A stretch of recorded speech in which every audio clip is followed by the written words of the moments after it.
Абайдың 8-ші қара сөзі. Осы ақылды кім тыңдайды, насихатты кім тыңдайды? Оқитын бала ол оқиды, оқымайтын бала ол өмір бақи оқымай қала береді. Мысалы, оқитын баланы мысал ретінде айтайық. Оқитын бала кішкентай кезінде атасының аңызын тыңдайды, әжесінің ертегісін тыңдайды, анасының үйреткен көптеген ырымдарын тыңдайды. Бәрін тыңдап, өскенде де өте жақсы бала болады. Соның бәрін есіне сақтап, бәрін өте керемет жасайтын болады. Бір сөзбен айтқанда, мұқияттылық, ұқыптылық пайда болады. Кейін ол бала өсе келе, бір күні ол өте керемет адам болуы мүмкін. Мысалы, өте керемет адам болғанда, бір елдің ханы болуы мүмкін, немесе сол ханның уәзірі болуы мүмкін. Ал енді оқымайтын баланы мысал ретінде айтайық.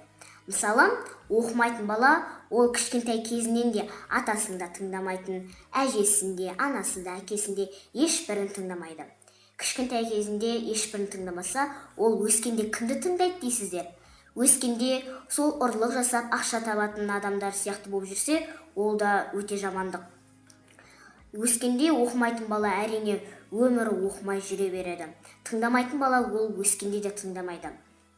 Тыңдайтын бала ол өскенде тыңдайды.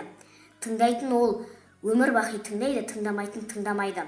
Тыңдамайтын ол жүреді, ұрлықшы болып, немесе біреудің қызметшісі болып, сол кедейлікпен өмір сүріп бейшара болып жүреді.